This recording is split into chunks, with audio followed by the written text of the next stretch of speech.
Bonjour à tous, voici une petite vidéo sur le cosinus, donc c'est du niveau 4e. Comme je trouve un peu idiot de séparer tout ce qu'on appelle la trigonométrie, donc le cosinus ça s'insère dans la trigonométrie, je vais aussi vous montrer les formules du sinus et de la tangente, qui sont deux formules que potentiellement vous verrez en 3e si vous avez la même progression que ce qu'il y a dans mon collège. Donc, qu'est-ce que c'est qu'un cosinus ? Un cosinus, c'est le rapport de deux longueurs et c'est une fonction qui prend en paramètre un angle. Alors déjà, qu'est-ce que c'est une fonction ? Une fonction, c'est juste, imaginez, c'est une boîte. On lui met un nombre dedans, ça secoue, ça fait un calcul et ça sort le résultat. Ça, c'est une fonction. Donc cosinus, c'est une fonction dans laquelle on va mettre des angles, ça fait un calcul et ça va sortir un nombre en sortie. Donc, le cosinus possède une formule qui dépend des côtés d'un triangle rectangle. Donc il faut savoir que le cosinus, le sinus et la tangente sont trois formules qui n'existent que dans les triangles rectangles. Et pour se souvenir de ces formules, on va avoir besoin d'abord de vocabulaire et ensuite je vais vous donner un petit moyen mémotechnique. Donc, le vocabulaire. Le plus grand côté, ça normalement vous le connaissez, ne serait-ce que dans la vidéo sur Pythagore, je vous l'ai donné. C'est l'hypoténuse et nous, on va noter ça H. Ce côté-là, qui est le côté qui est collé à l'angle alpha, parce qu'évidemment, les formules dépendent de où se trouve l'angle alpha dans le triangle. Il ne peut jamais être sur l'angle droit, hein. Donc, vous avez deux possibilités. Si le côté touche l'angle sur lequel vous voulez faire votre formule, on dit que c'est le côté adjacent, que je vais noter A. Et si vous êtes en face de l'angle concerné, donc en gros, mon angle est de sommet C, je vais regarder le côté AB, vous prenez les deux autres lettres qui ne sont pas le sommet de votre angle. On appelle ça le côté opposé, je vais le noter O. Le plus simple, c'est de repérer qui est l'opposé, puisque c'est les deux lettres qui ne contiennent pas le sommet de votre angle, et l'adjacent, par déduction, par élimination, c'est forcément le côté BC. L'hypoténuse, vous le connaissez par cœur, l'opposé, c'est le plus facile à trouver, l'adjacent, c'est celui qui reste. Ok, les trois formules super importantes, ça va être SOHCAHTOA.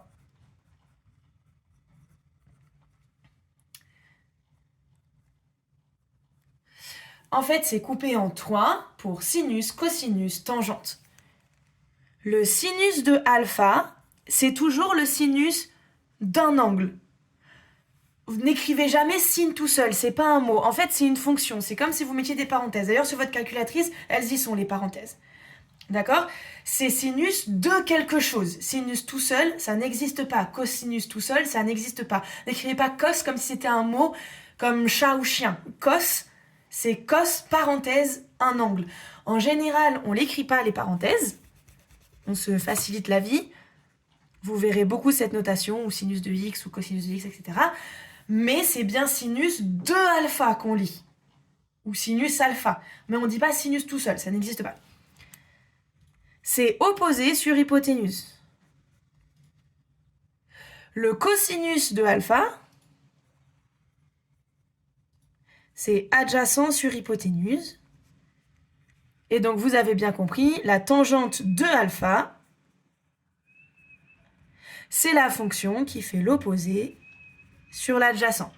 En fait, tangente, c'est sinus sur cosinus. C'est une formule que vous verrez aussi plus tard. Et du coup, on s'y retrouve bien. Je vais cacher un peu, mais suivez bien. On est d'accord que le sinus, j'ai dit que c'était opposé,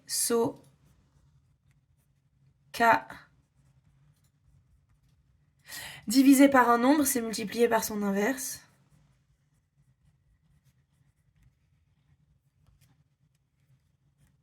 On peut barrer les H. Ça fait bien O sur A. Donc on retrouve la formule du tangente avec ça. Donc vous avez deux formules pour la tangente. Soit vous écrivez directement que c'est opposé sur adjacent, soit vous écrivez que c'est sinus sur cosinus. Ok. Autre chose à savoir, on est bien d'accord, l'hypoténuse, c'est le côté le plus grand. Donc on est bien d'accord, ces rapports, donc opposé sur hypoténuse et adjacent sur hypoténuse, seront toujours plus petits que 1. C'est logique, l'hypoténuse c'est le plus grand, donc on a toujours quelque chose sur quelque chose d'encore plus grand. Donc on est bien plus petit que 1. Donc, ce qu'il faut savoir sur le sinus et l'hypoténuse, un bout de feuille, hop. Donc, pour être exact, le sinus et le cosinus sont compris entre -1 et 1. Si vous regardez opposé et adjacent, par contre, pour la tangente, là, ça ne marche plus. Parce que l'adjacent est souvent plus grand que l'opposé. Dans ce cas, on est bien d'accord que si jamais, vu que moi, je suis l'opposé sur l'adjacent, si je suis placée ici, enfin, sur mon schéma, l'adjacent est plus grand que l'opposé. Si je suis placée ici, si je regarde cet angle-là, ça, c'est le plus grand, donc on est plus grand que 1. Par contre, si je regarde cet angle-là, c'est ici l'adjacent et là l'opposé. Vous échangez les deux. Dans ce cas-là, vous serez plus petit que 1. Donc, c'est que pour le sinus et le cosinus qu'on écrit ça. Et normalement, vous connaissez Pythagore. Et parce que vous connaissez Pythagore, il y a une petite règle que vous devriez voir rapidement. C'est que j'ai le droit de dire que h au carré égale o au carré plus a au carré. D'après le théorème de Pythagore dans le triangle ABC rectangle en B. D'accord?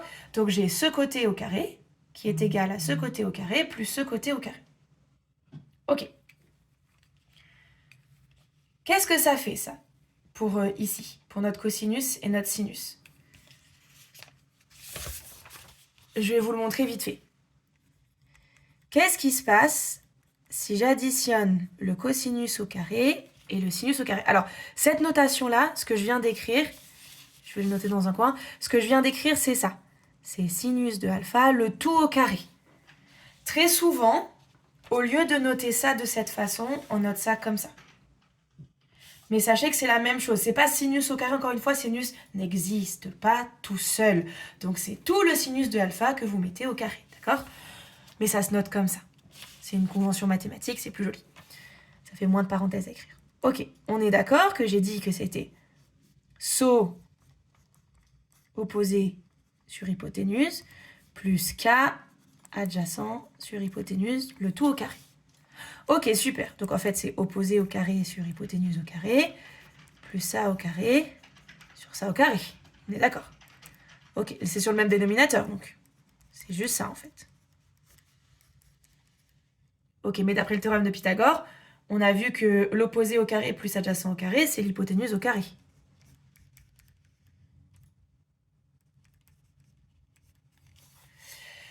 Le sinus au carré plus le cosinus au carré fait toujours 1. Voilà.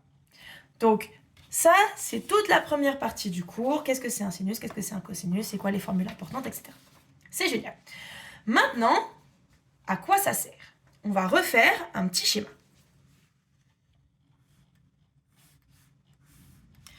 Et je vais essayer de vous donner tous les cas possibles que vous pourriez voir dans un contrôle sur ce chapitre. Première chose qu'on va sûrement vous demander, c'est d'exprimer le plus simplement. Donc, on va vous donner cet angle. On va vous donner... Alors, on va commencer simple. On va vous donner l'hypoténuse. Je vais prendre n'importe quel nombre. Hein. Je vais vous donner l'hypoténuse. Voilà. Et je vais vous donner le côté adjacent. Et on va vous dire, exprimer le cosinus de alpha sous forme de fraction irréductible. Donc, vous allez m'écrire cos de alpha égale adjacent sur hypoténuse. Moi, la fraction, elle est déjà irréductible. Alors, je vais vous le faire. Hop. Je vais faire de cette façon-là, comme ça, je vous montre quand c'est pas irréductible. Ok, pour l'instant, c'est pas irréductible et c'est même pas une fraction, parce qu'on a des virgules. Les fractions, c'est avec des entiers. Du coup, je multiplie par 10 en haut et en bas. Ensuite, soit je décompose, soit ici, c'est des tables, donc c'est un peu plus simple.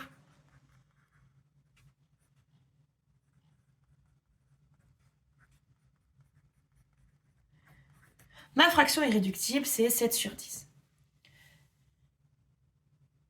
Étape suivante, calculer l'angle. Pour calculer l'angle, vous allez avoir besoin de la fonction réciproque de cosinus. Donc on se rappelle une fonction, on lui donne un nombre et ça sort un nombre. La fonction réciproque, vous allez lui donner un nombre qui correspond de base à une sortie. Vous allez secouer et vous allez retrouver l'entrée de départ. Donc vous faites l'inverse. Par exemple, vous avez déjà vu des fonctions réciproques avec la racine carrée. Si vous donnez des nombres positifs à une racine carrée, elle va vous donner le nombre dont c'est le carré. Par exemple, la racine de 25, c'est 5. Et 5 au carré, ça donne 25. Donc la racine carrée, c'est la réciproque du carré, et le carré est la réciproque de la racine. Ok. Cosinus, sa réciproque, qui sera valable pour sinus et tangente, on note ça arc cosinus, ou arc sinus, ou arc tangente. Vous prenez le mot arc et vous mettez ça devant. Donc ça fait arc cos. Donc, si je veux que alpha, je dois faire arc cos de 7 sur 10. Vous tapez ça à la calculatrice, et j'ai aucune idée de ce que ça fait, et vous allez trouver environ un nombre. D'accord ? Sur certaines calculatrices, vous allez devoir taper cosinus moins 1. Ce sera noté comme ceci, qui est la fonction réciproque de cosinus. Voilà. Donc ça, c'est ce qu'on pourra facilement vous demander. Toute la deuxième partie, vous avez besoin d'une calculatrice que je n'ai pas, donc faites ça chez vous, vous me direz combien ça fait dans les commentaires. Maintenant, attention, des fois, on vous donnera des petits pièges parce qu'on est des petits filous. Par exemple, des fois, on vous donnera un triangle, toujours rectangle bien sûr, sinon vous ne pouvez rien faire, un angle où on s'intéresse, et on vous donnera toute la clique. Donc, je ne sais rien, moi, je vais prendre... Hop. Et on va vous dire, ok, donnez-nous la valeur de alpha en vous aidant du cosinus. Ok, vous avez toutes les longueurs. C'est donc à vous de bien situer qui est l'adjacent et qui est l'hypoténuse dans ce cas. Par exemple, l'hypoténuse côté le plus grand, c'est 10. L'adjacent, c'est celui qui est collé à mon ongle, ou tout simplement le côté opposé, c'est le côté qui ne contient pas la lettre A, puisque A c'est le sommet de mon angle, c'est le sommet BC, donc l'adjacent c'est forcément le dernier qui reste, AB. On simplifie par 2. Alpha, c'est arc cos de 4/5. Ok, qu'est-ce qu'on va pouvoir vous demander d'autre? Déjà, on va pouvoir combiner tout ceci avec Pythagore. Je vais faire l'exemple en gardant ici. On est bien d'accord que là, si jamais je vous donnais ceci, et que je vous demande de trouver la valeur de alpha en vous aidant du cosinus, du sinus, de ce que vous voulez, mais pas de la tangente, parce que là, sinon, vous faites la tangente, c'est facile, hein, tangente de opposé 8 sur 6, d'accord? Mais sinon, comment on fait ça? Ce que vous allez faire, c'est que vous allez devoir utiliser Pythagore. C'est-à-dire que si on vous demande de ne pas utiliser tangente, vous devez utiliser Pythagore. Vous allez me dire, avec la petite phrase, d'après le théorème de Pythagore dans ABC rectangle en B, je ne vais pas l'écrire, j'ai pas la place, mais vous pouvez l'écrire en même temps que je la dicte. Dans le triangle ABC rectangle en B, d'après le théorème de Pythagore, AC au carré est égal à AB au carré plus BC au carré, ce qui fait 36 plus 64, ce qui fait 100. Donc AC, c'est la racine de 100, c'est-à-dire 10. Vous voyez plus. Attendez.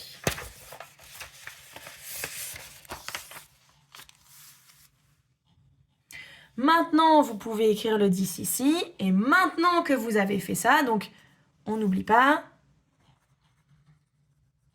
D'abord la phrase. Ensuite, le calcul, on a trouvé AC. Donc, cos de alpha, c'est toujours 6 sur 10, ce qui fait 4 sur 5, et je retrouve mon résultat. Ok. Qu'est-ce qu'on va pouvoir vous demander d'autre? On va pouvoir aussi vous demander de trouver une longueur, c'est-à-dire qu'on vous donne un angle et il faut trouver une longueur. Alors, par exemple,